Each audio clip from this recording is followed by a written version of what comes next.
നമസ്കാരം, പ്രവാസ് മലയാളിയിലേക്ക് സ്വാഗതം. അതീവ ദുഃഖകരമായ ഒരു വാർത്തയാണ് പുറത്തേക്ക് പറഞ്ഞത്. കോവിഡ് ബാധിച്ച് ചികിത്സയിലായിരുന്ന മലപ്പുറം സ്വദേശി ഒമാനിൽ മരിച്ചു.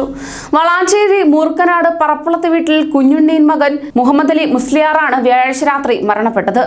റുസ്താഖ് ആശുപത്രിയിൽ തീവ്രപരിചരണ വിഭാഗത്തിൽ ചികിത്സയിൽ കഴിയുകയായിരുന്നു ഇദ്ദേഹം. 15 ദിവസം മുമ്പാണ് ആശുപത്രിയിൽ പ്രവേശിപ്പിച്ചത്. 12 വർഷമായി തന്നെ ഒമാനിൽ ജോലി ചെയ്തു വരികയായിരുന്നു. ബർക്കയിലെ ബിൽഡിംഗ് മെറ്റീരിയൽ സ്ഥാപനത്തിൽ ജീവനക്കാരനായിരുന്നു ഇദ്ദേഹം. ഹഫ്സയാണ് ഭാര്യ. 5 മക്കളുണ്ട്. മൃതദേഹം തിങ്കളാഴ്ച അമിറാത്തിൽ ഖബറടക്കുമെന്നാണ് ലഭ്യമാകുന്ന വിവരം. അതേസമയം ഒമാനിൽ 1095 പേർക്ക് കൂടി COVID-19 സ്ഥിരീകരിച്ചു. ഇതിനോടകം തന്നെ 1,12,932 പേർക്കാണ് രാജ്യത്ത് കോവിഡ് പിടിപെട്ടത്.